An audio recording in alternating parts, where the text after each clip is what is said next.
Yeah, great. Awesome. Get into it, Bucko.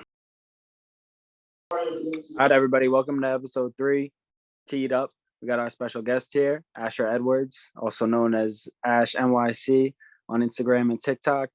Asher's been a good friend of mine for a little bit, so we thought we'd bring him on and talk a little sports. So we'll kick it off with some NBA.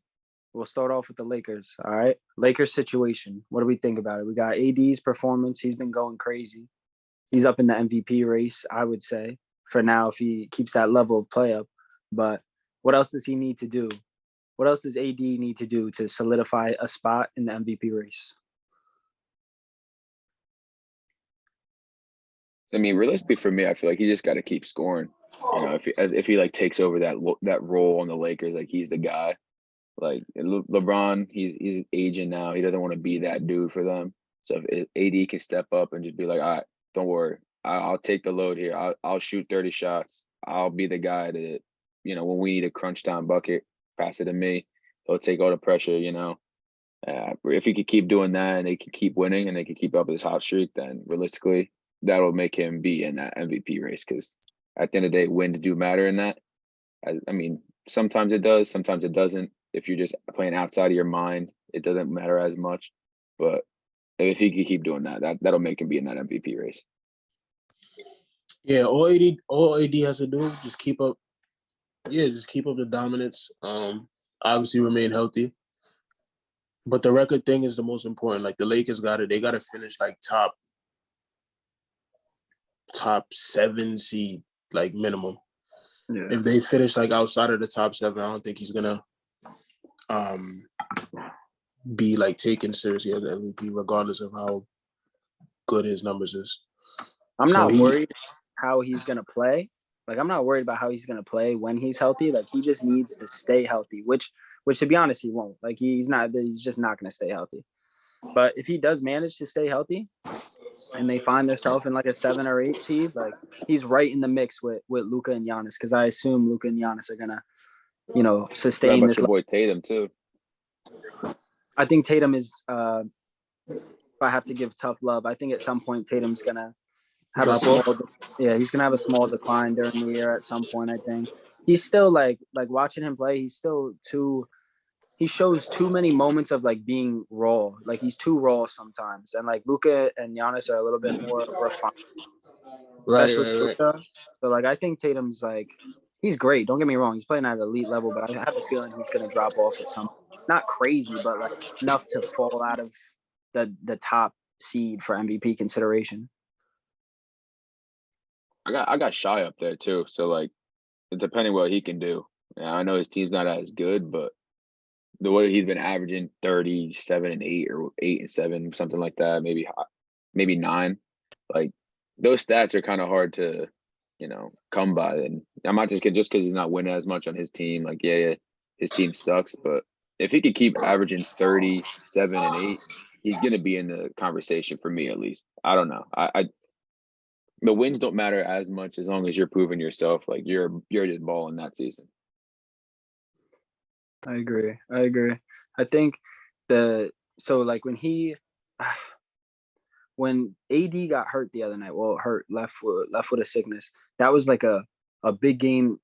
It's early in the season, so like not every game's a big game, obviously, but like for me, that was a big game I was looking forward to seeing, just to kind of see how he was going to match up with that front court with the Cavs. Like not only you got to worry about Jared Allen, but then there's Mobley there too, and they just like constantly keep switching in and out. So like that's just like that's a brutal matchup for any big. So I was excited to see how he was going to handle that, but like I know he got sick, so it's not necessarily an injury, but like he found his way out of the game, you know. Yeah, when you put it like that, he always finds a way to not be in the game, whether it's an injury or whatever it is. But if he can figure out how to always find his way into the game, that'd be awesome. I mean, we already a quarter way through the season. He's been healthy. Like, he's been very healthy. Yeah. He's only missed like 2 games out of 20.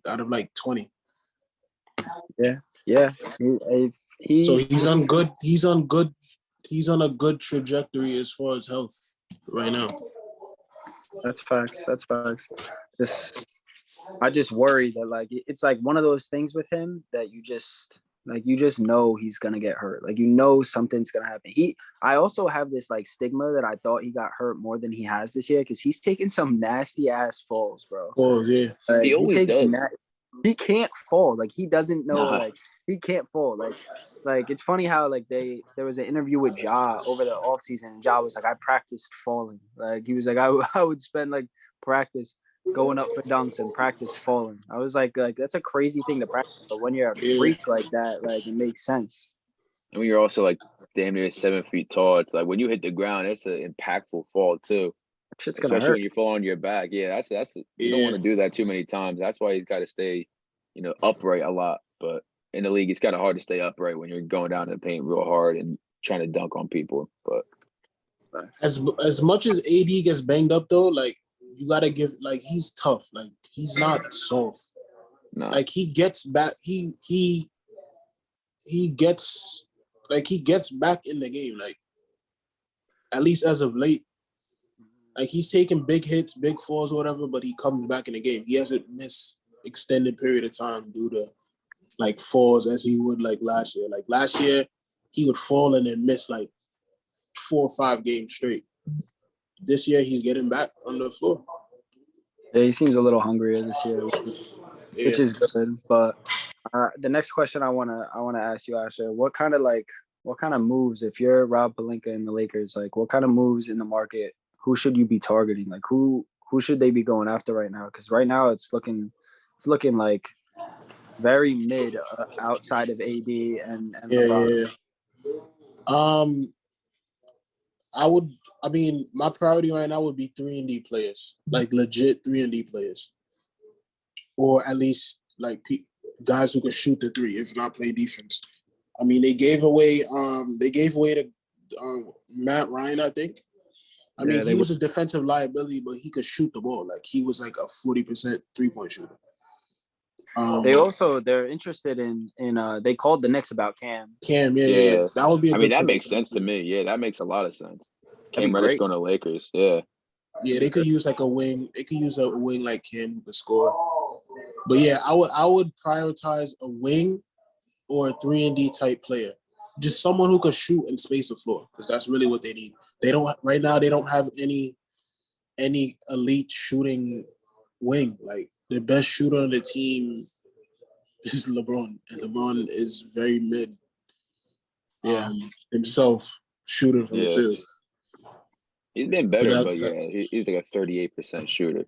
Yeah. So that's what I would prioritize if I was the Lakers right now. Like they need. He's only a 38. He's only a 38% shooter. He had He had a game like, I don't know, maybe it was like 3-4 nights ago, maybe a little less than a week. He went like 8 for 11 from 3. Like that probably bumped him up like 3/10. Like he's not shooting that well. Yeah. He has those games where he goes like crazy. Yeah. I think I could see a little return of Kyle Kuzma to LA. Like somebody like Kuzma, maybe like a PJ Washington, like something like that. That I know, I have a feeling they're gonna end up with Bojan Bogdanovic, but it wouldn't be the worst move because like he's gonna score for you. He'll give you like 15, 16, but like he if they thought Matt Ryan was a liability on defense, like wait till they trade for this guy. What are you gonna give up though? Would you trade Russ, or are you just gonna trade like the role players? I would trade get rid of Reeves. I would trade Russ. No, I'm not getting rid of Reeves. I would trade Russ to just about anybody. It's just a matter of who wants him. Like I don't think anybody wants him.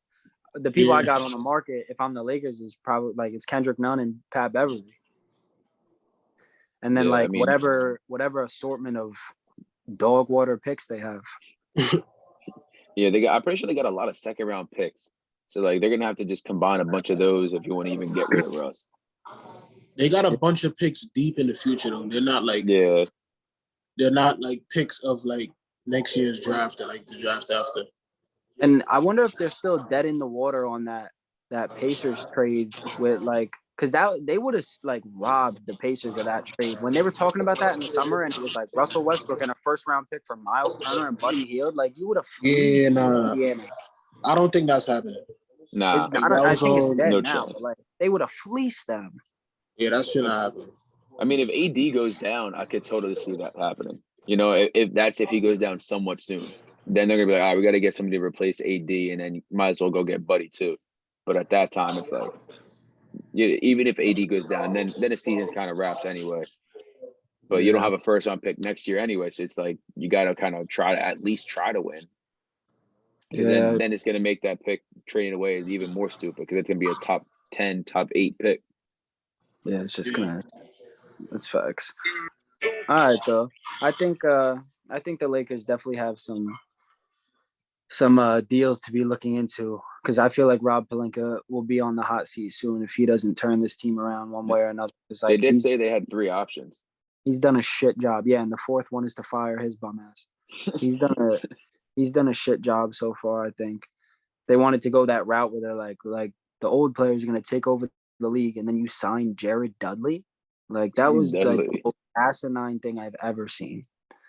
But anyways, since you're a Cavs fan, Asher, let's dive a little bit into them. I want to know who you find more valuable to the Cavs between Garland or Mitchell. Right now is Spider right now. Like Spider's putting up 30 a game on like 55% shooting, and he's shooting the 3 well, and he's improved defensively. So like right now, I would give the edge to Spider. Obviously DG is valuable himself. He's a better playmaker, getting other guys involved, but Spider is just that extra like guy right there. I hear you. I would have to say I lean towards Garland on this one, to be honest, because like it's just about like Spider's gonna go out and get your 30 and he's gonna get you your points, but like Garland's making the rest of his team better because he's still gonna give you 20 plus, and then he's gonna make everyone better around him, and he's gonna give you those 8-10 assists too. Like Mitchell's not the one that's like allowing players like Jared Allen and what's his name, Mobley to be efficient and be good. Like it's Garland that's enabling them. Like he's the one enabling those guys and letting them, get free reign and play their game too. So that's why I'd probably have to take Garland. Mitchell's playing real well. He's been playing good defense as well. But like I just think if one of them sits over the other, I feel like the Cavs still have a better chance with Garland. He's also got that chemistry built with them a little better. So I'd probably have to lean Garland. Yeah, well, whenever Mitchell's on the bench and Garland's out there with Mobley and Jared Allen, the teams definitely they still play fine. That's not a problem. It's just when they're both out there together, it's clear as day. Like that's still going to be Mitchell's team. It's his shot to take. Like he's the guy to go score. The offense is running through him, and he's like fine with that. Like he's shooting well, scoring a lot of points, and he's doing everything he's got to do to help his team win. But I'm taking Mitchell. I definitely think he's more valuable just because he's what puts them over the edge. Like last year, the Cavs are still a great team, very competitive, even with Garland and Mobley and Allen. But what puts them over the edge to the contender this year is having that guy, is having Mitchell. Like, yo, we know you can do this. We're fine with you doing that. We give you the free reign, do whatever you got to do, just win. And like whenever Mitchell's off the floor, like Garland is probably the best option as a number 2 because he can pass. It's like you're saying, Casey. He sets everything up for everybody else, but he's not as certified of a bucket just yet, at least like Mitchell. So I mean, that's what has me over the edge with Mitchell. He's on his way though. Nah, yeah, he's still young. He's definitely could get there because he still could score. He's definitely a good scorer still. Yeah, DG's getting better, but like I think Mitchell, we're gonna see Mitchell's Mitchell's edge in value come playoff time specifically. Yeah, exactly. Playoffs is typically where like you need that guy on the team to kind of like make those like consistent, crucial offensive plays, bucket getting down the stretch. And Mitchell is just that guy more than Garland. Although Garland is a great scorer himself, but Mitchell is he's just better in terms of that aspect. So come playoffs, that's when the teams can really come in there and like whatever you're good at, they can focus in on that a lot more and be like, we're going to shut that down. We're not going to allow that to happen. You're not going to be able to do that with Mitchell. Like he's going to score. That's a lot tougher to do. So you're going to work off of Garland and kind of try to shut him down. As much as I hate to say it too, Asher, I do got to give you your credit on your scouting for Garland when he was in school, because I was like it's not that I didn't think he could be like this. I was just very skeptical. I was the same way about Trae Young. Whenever I see players that small, like I just get scared of how it's going to translate to the league. Like it just makes me scared. But like he's like, dude is super shifty. His IQ. The thing is his IQ is higher than I thought it was. I thought he was just a strict bucket getter, and I didn't think he was really dishing it out like that in college. But like once he came into the league and established himself, he is. He's a do it all guy for them. Like obviously he's not grabbing rebounds, but he's gonna do it all. Yeah, he doesn't need to grab rebounds. I think Colin Sexton going down really, really, really like made him better. Like he had to step into that number one option role. And like even when Colin was there, he was already improving. But when Colin going down, unfortunately, made like kind of like forced him to take on that like playmaking, like ultimate leader role. And so he kind of like it just worked out. It worked out perfectly. Like he got his decision making became better, his efficiency became better, his playmaking, all of that stuff. So all of that stuff came with like his role, like getting greater. Yo, is K Love still hurt? Nah, he played the other night. Nah, he played. Yeah. He played versus the Lakers the other night. Yeah. He's had like a little resurgence too. Like it's not like he like fell off at any point. Like he just got quiet, but like he's understanding his role more. That's what it is. Caleb, like he plays his role. He hits shots and he rebounds. He woke up. He's really shooting the lights out. Yo, what's up with Dean Wade? Like this guy is like an NPC. Like what does he do? Dean Wade is basically a taller version of Kevin Love, but slightly, I don't want to say slightly less efficient, but like, I mean, D Wade, he can shoot the ball. He's like a 3-and-D. He's like a tall 3-and-D who's not like that good at defense, but he's a pretty average 3-and-D. But he hits timely shots. Like, I have no issue with him being on the team. Like, what is he shooting this year? He's shooting 40% from three this year.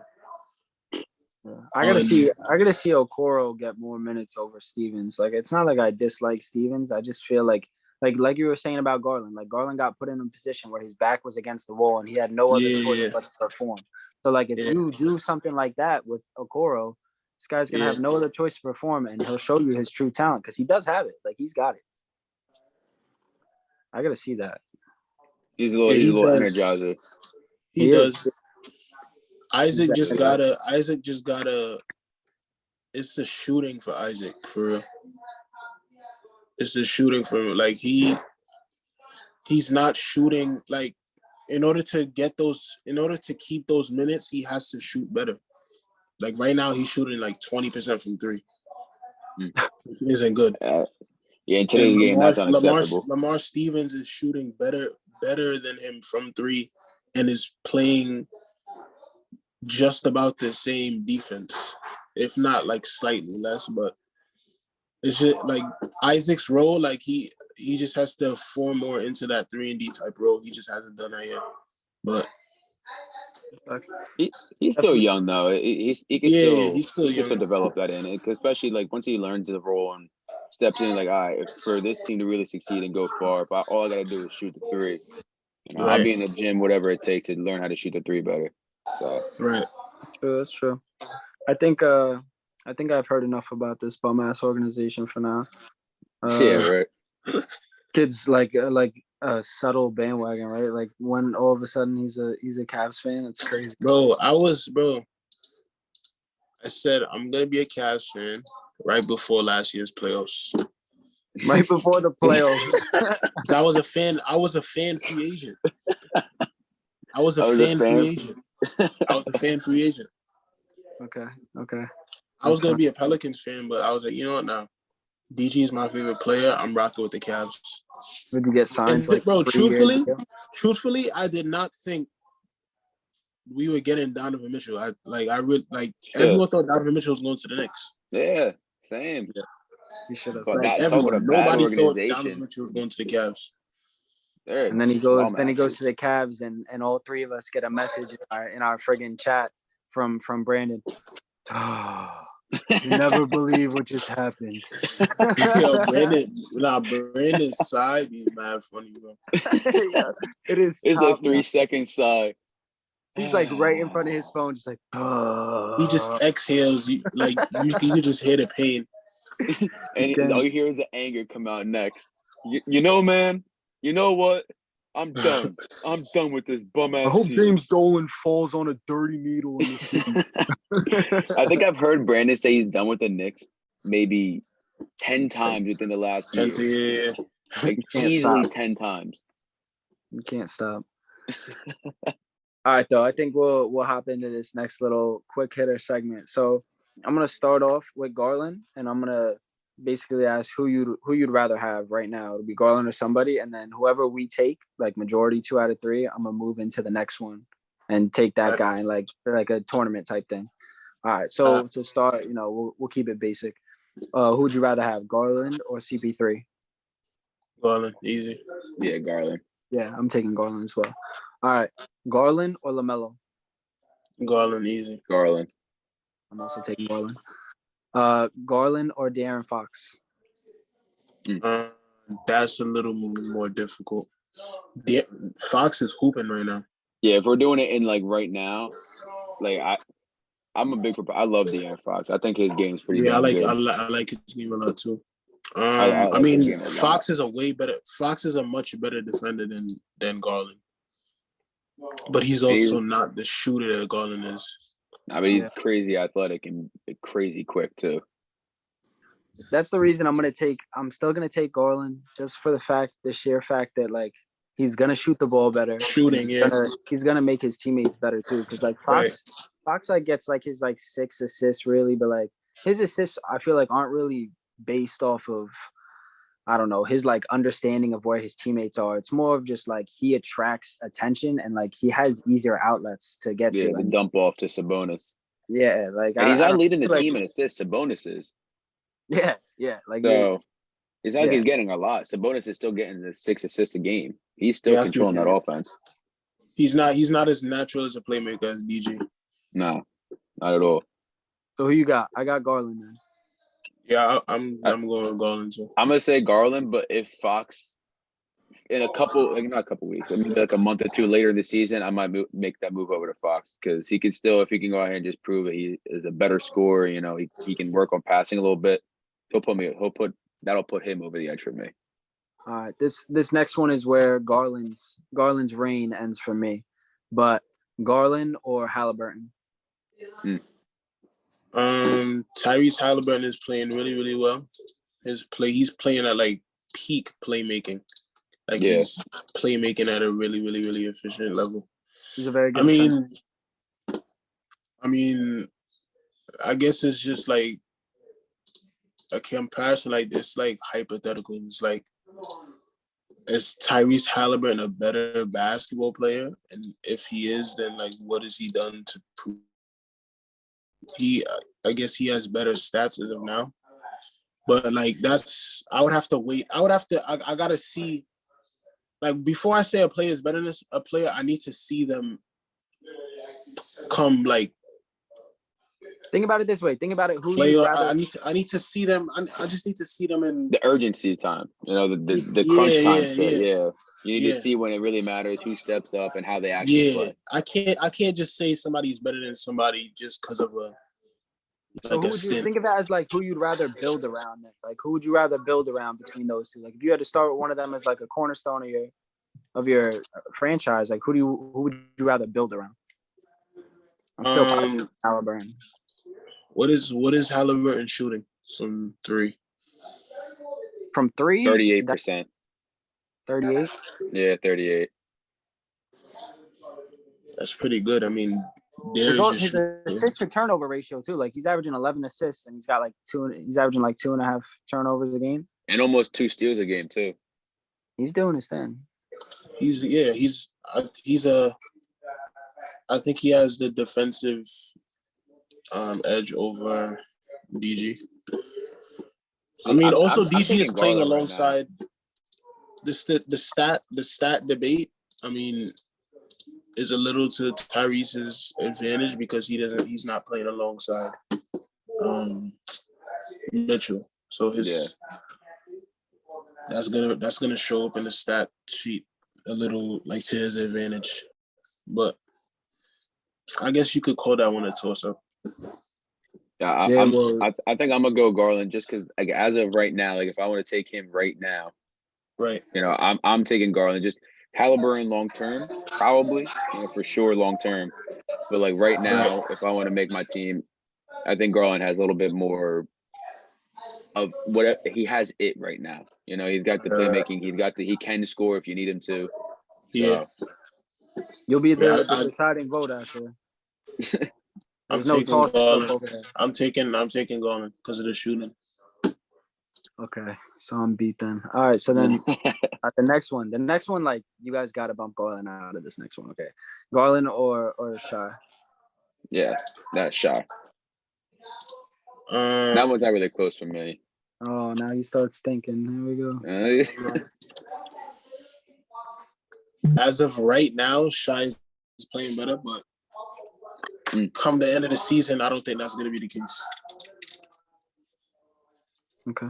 Interesting. Shy is playing the best basketball of his career right now. With nothing around him. Yeah. I mean, he's getting 7 assists a game from like swap Garland, put Garland in that situation. Do you think he puts up the same numbers? I don't know. I don't think he does. Like last year, when Sexton went down, he played great and all, but like he still did have Jared Allen, he had Love, like he had Mobley, he still had like players to dish it to. Like who would he dish it to over there in OKC? Giddey can't shoot. What's Shy averaging? He's got to be averaging close to 30, if not. I want to say it's 30, like 30 point something. Like I'm not saying Garland couldn't average 30 on a team like that. 31. He's averaging 31. Like I just don't. And rebounds, assists, I feel like he's probably like 5'5", 6'6".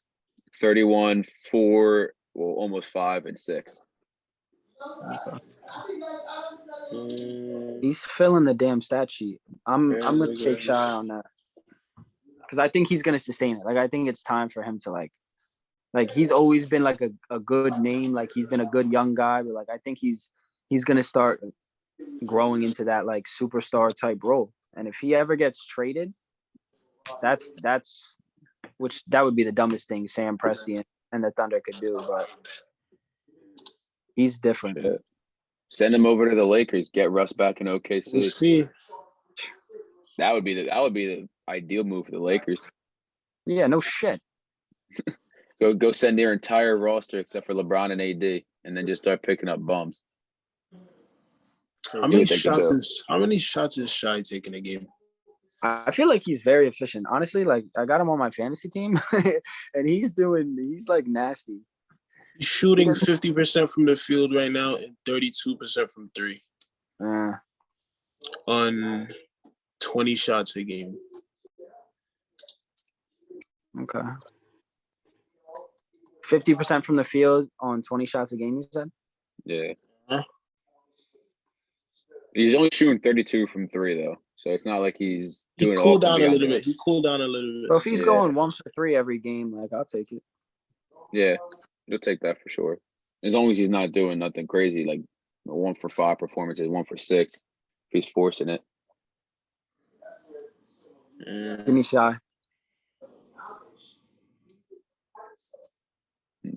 39. Well, I'm being biased. I'm taking DG. Well, now he's going anyway because you're gonna lose his vote. Yeah, That's who you got, Tom? Yeah, I got Shy. I took Shy. All right. Now, what about? So let's go Shy or Drew Holiday. Shy. I want to say Shy off the bat, but if we're doing like who's more important to a team, I feel like Drew Holiday is way more impactful to winning. He's got all like the intangibles that like you don't really think of when you think of like these scorers or facilitators. Like he does a little bit of everything, and some nights he does a lot all of them. Yeah, but he's still playing beside Giannis and Middleton. Like playing beside Giannis, it's like not incredibly hard to do. But he would do this like the way He would do this anyway. Style of play, he would do No, this every. definitely true. Like his defense, his playmaking, his IQ.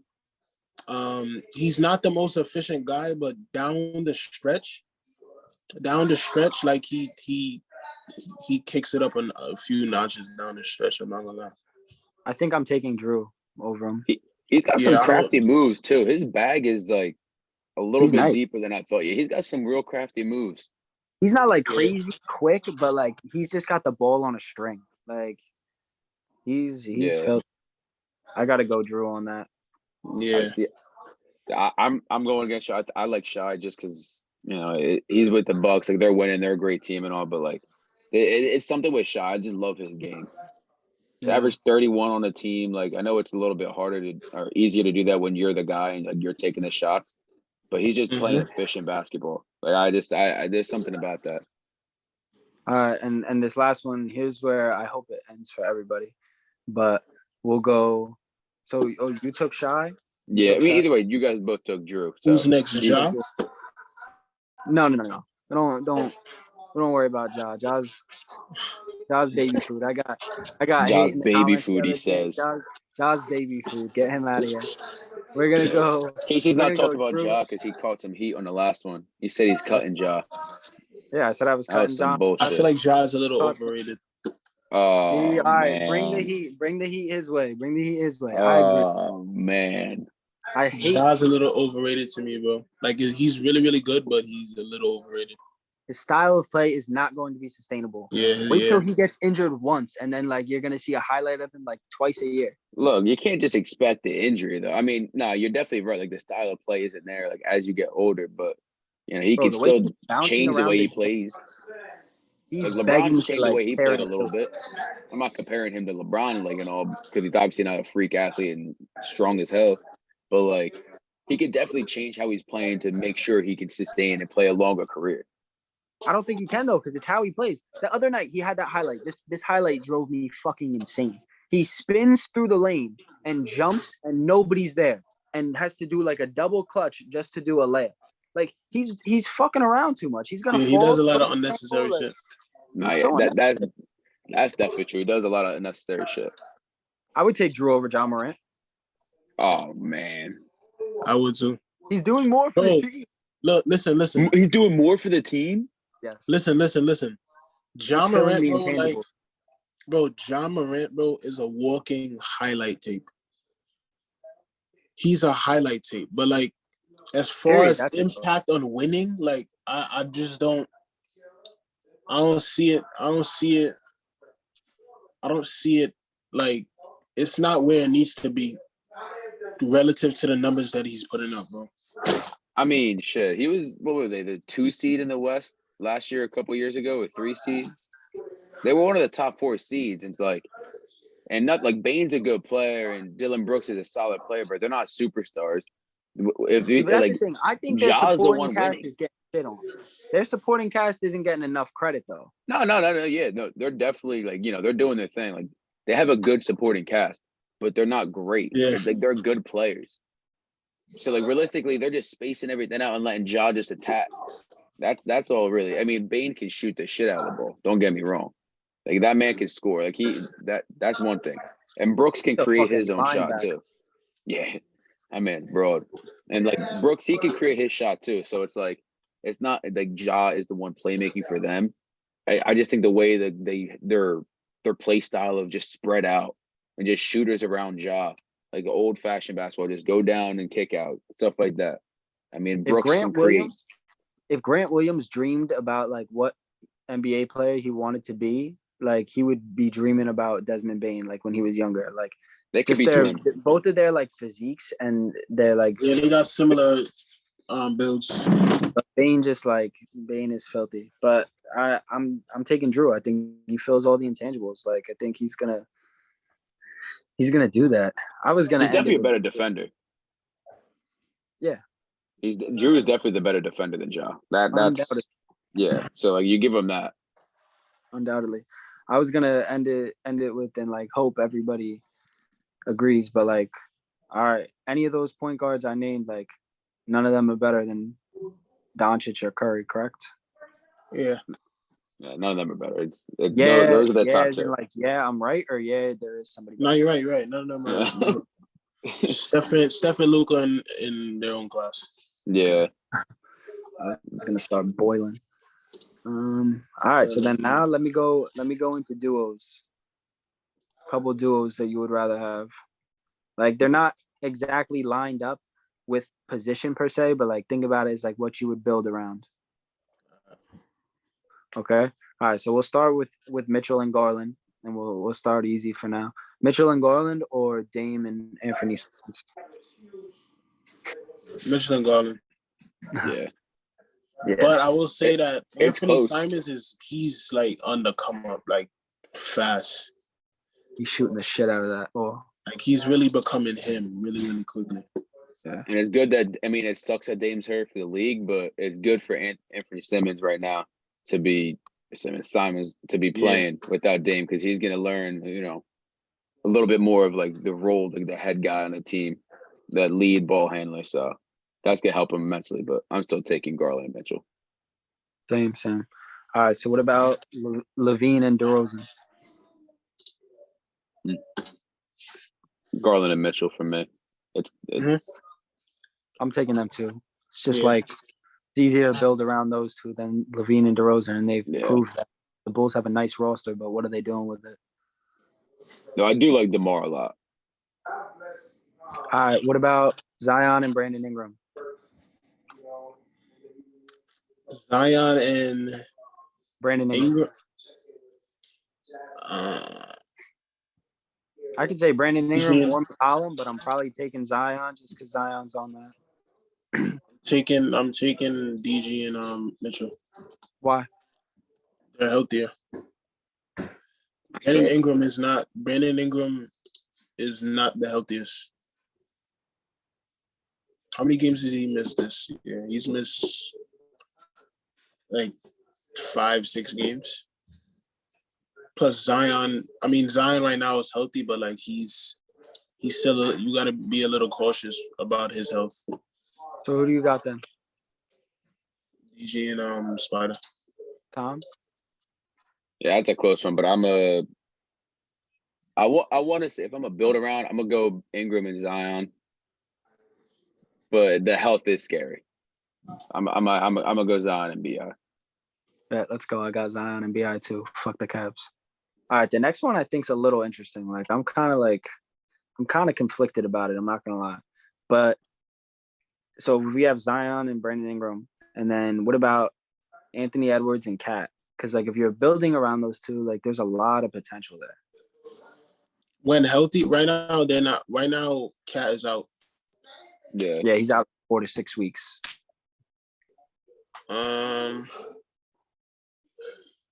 That one's tough for me. I feel like because like I when both healthy, I mean, Ant is tough. He's starting to blossom. Yeah. Cat is also nice himself, but Cat is like on the defensive side. He's not good on the defensive side. He's a little soft. Yeah, offensively he's nice. I don't know. I'm gonna have to go. Zion and Ingram. Yeah, I'm taking Zion and Ingram too. I think Zion's just a little bit more of a force in the paint.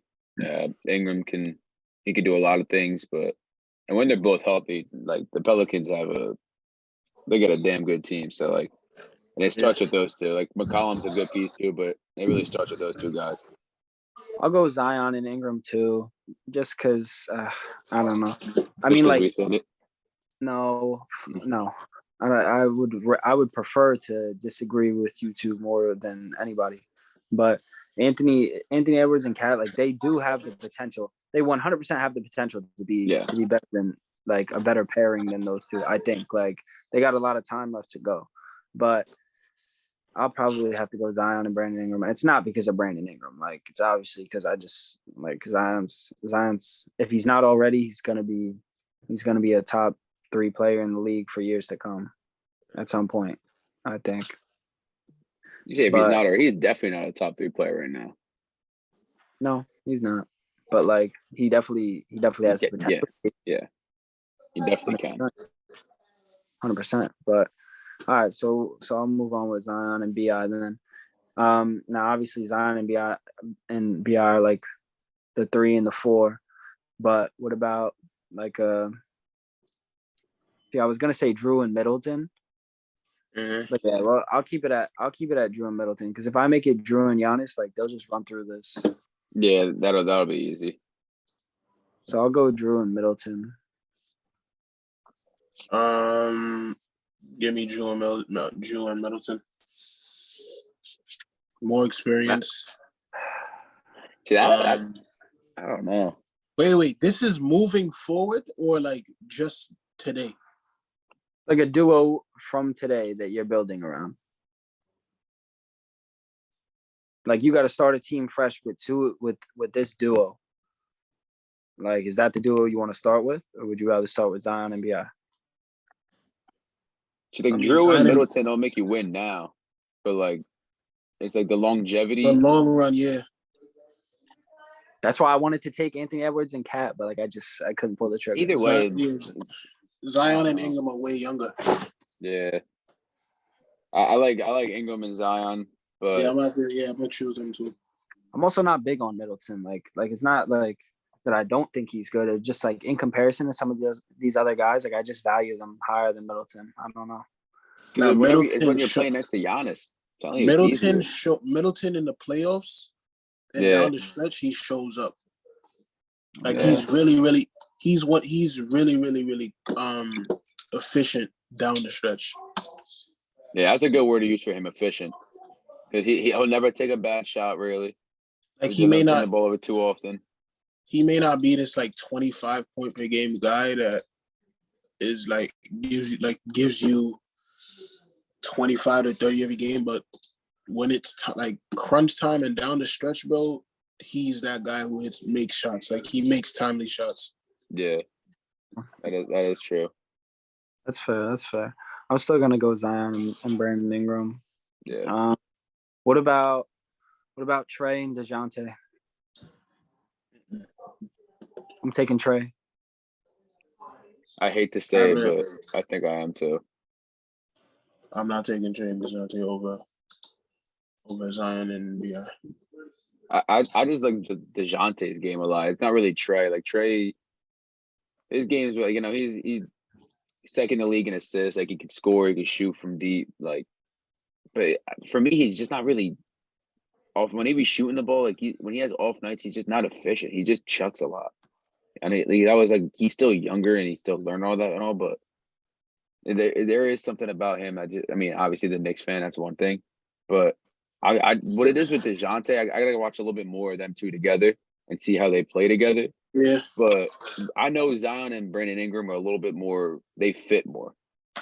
I will say they fit better together to me than Trey and DeJounte. I just like the potential of what they can do with Trey and DeJounte. It's like a Garland and Mitchell where like when one's off the floor, they're gonna work really good with whoever is on the floor, like with the second group. And then when the other guy's off the floor, he's still gonna work great with the second group too. So that really makes the game smooth throughout. When one guy's off, you're just as good when both are on. So I mean, I feel like you need less. I feel like you need less talent around Trey and DeJounte because of how much better they'll make the players around them than you would for Zion and Brandon Ingram. Because I feel like you need, like Zion and Brandon Ingram need people to get them the ball. Like not necessarily Ingram, but like he still needs somebody to command the team. Right. That's where like the discrepancy comes in between like we're talking about a small forward and a power forward and then 2 point guards playing side by side. But as far as like the two that I would build around, like I feel like I'd have to go train DeJounte just because like it would be easier to put players around them than it is to put players around Zion and Ingram. That's fair. Yeah, you're right. All right, and then I guess what you got? So who moves on? I got this will be the last one most likely. Clay and Steph. Like I know the age comes into it. So like it's like if you're building around somebody right now, it's like tough to do that with Clay and Steph because they are getting like sort of older. But like I still can't imagine like if you think it's easy to build around Trey and Murray, Yeah. like you're putting a team together around Steph and Clay and you're a title contender in 3 years. Less. Probably title contender immediately. Depending on like who you build it around. But I'm like imagining all these teams I'm imagining really like if you threw the Thunder roster with these two guys. Yeah. Like how well would they do? And like I feel like Steph and Clay are probably gonna do better than Trey and DeJounte. Yeah, Steph and Clay. I think Steph's the easiest player in the game to play with. To play with, Put yeah. it that way. That's not. It's like he requires you to guard him 40 feet from the basket. Like he requires all this stuff. So like this floor is wide open for whatever you want to do. And then Clay too. He's there. That one's a little bit easier for me. Yeah, that's easy. I mean, the age and all, it doesn't matter. Yeah, I agree. That was the one I was gonna shut it down with and like just make sure you or Asher, one of you bozos, wasn't like, oh yeah, I'll take them over Clay and Steph. Yeah, no, that's a given. That's a given. I just had to make sure. But all right then, I think that wraps it up. That seems like all I got. Asher, you're welcome to hop back on at any time. We'll talk some high school recruiting, college basketball, you name it, whatever it is. We could talk about the bum ass Packers in a few weeks, whatever you want to talk about. So No season's done. We're about to make a playoff. We're making a playoff push. Yeah, all right. Making a playoff push. Yep. What are you like? What What's are you the path talking? there? Let me look at the playoff picture right now. I'm pretty sure you got to win out the rest of the games and get lucky with some losses. Yeah, that's what we're gonna need. We're gonna need some losses by some teams. Yeah, you're gonna need to root more for like opposing teams than your own team. Let's see. This is just absurd. We're gonna need the Seahawks and the Giants to start losing games. Well, the Giants very well might. They got a tough schedule at the end of the year, and I think the Giants. Who do the Giants play next week? The Eagles. The Giants play are on Sunday. I don't know who they're playing, but They I got the remember Eagles seeing this their week. spread. Yeah. They're probably gonna. They have the Eagles for 2 more games this year. They chalk up 2 L's there. Okay. The Seahawks have the fucking Panthers this week though, so that's not looking too good for you. The Seahawks Giants got the schedule is Eagles and not- Vikings too. Bro, if the Seahawks go to 8-5, like you'll need the Seahawks to lose just about every game to get in. The Lions are also above us, but the Lions, they're losing next week. Yeah. They're losing to the Vikings. That's gonna be a good game. Bro, though. we could squeeze in a push. Like Lions lose. We need the Lions to lose. Washington has a bye. Wait, let me see Washington's schedule. it's possible. It's not realistic. Oh, I mean, realistically, the Seahawks can actually have a terrible end of the year. Like they have the Panthers, they got the Niners, the Chiefs, the Jets, and the Rams. Like they could easily lose 3 of those games at least, and then they could lose that Rams game in the last week very well, just because that might be like a divisional game. Oh, we can knock them out of the playoffs. We're gonna give it our all.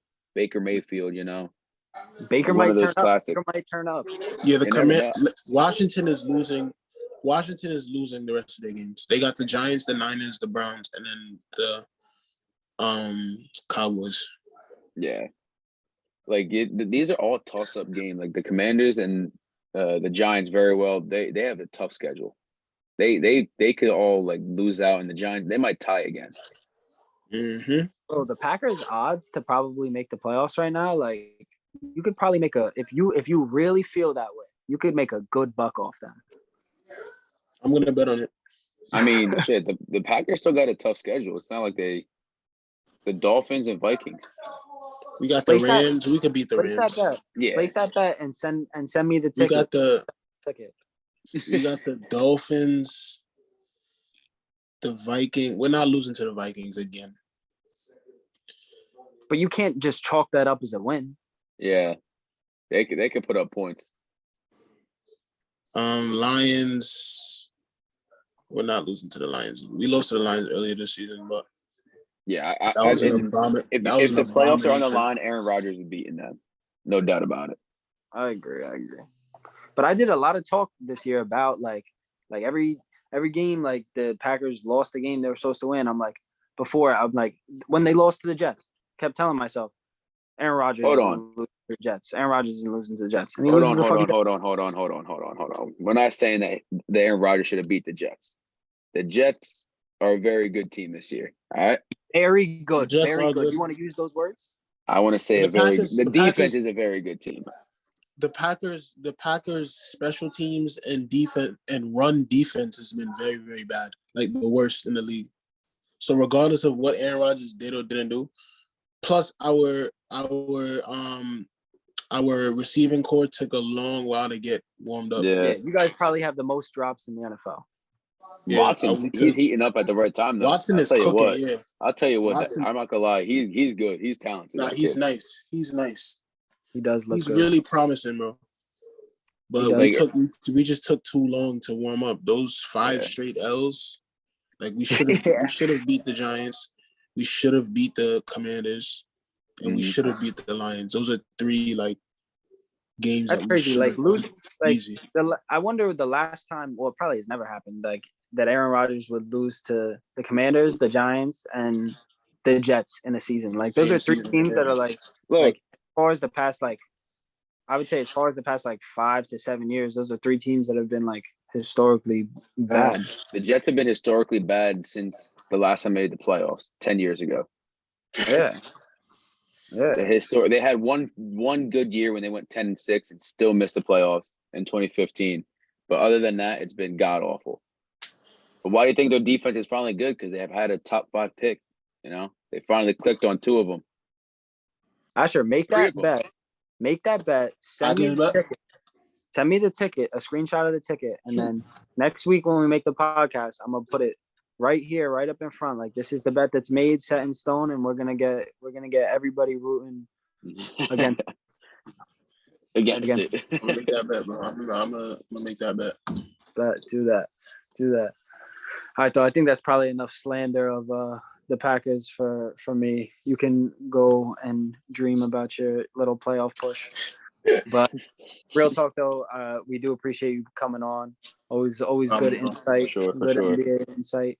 So yeah, we'll be in touch. If you want to hop back on another time, few weeks, whenever, just let us know. We'll always have a spot for you. Bet. For sure. All right. Appreciate your time, Asher. All right, yo. See you, Tommy. See you, Casey.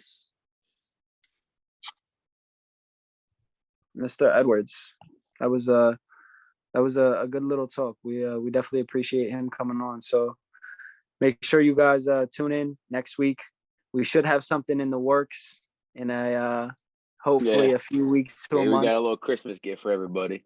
We're hoping if we pull off the Christmas gift, everybody's eating well. All right. So we'll You want to get a hint? No hints. No. What hint could you give that's like subtle? You know? I mean, it could be a large hint, you know what I'm saying? That's definitely a large hint. Yeah, it could be a large hint. But Right. we'll keep it on the wraps until we know more. Yeah, until we know more, we could have a cool little guest come on, and we don't want to give you any large hints. Nah. So we'll see. But real talk, we appreciate you guys coming on, tuning in. Make sure you check us out next week. Like, comment, subscribe. Check us out on TikTok, Instagram. We appreciate it. Yep. JETS this week, baby. The fuck out of my face.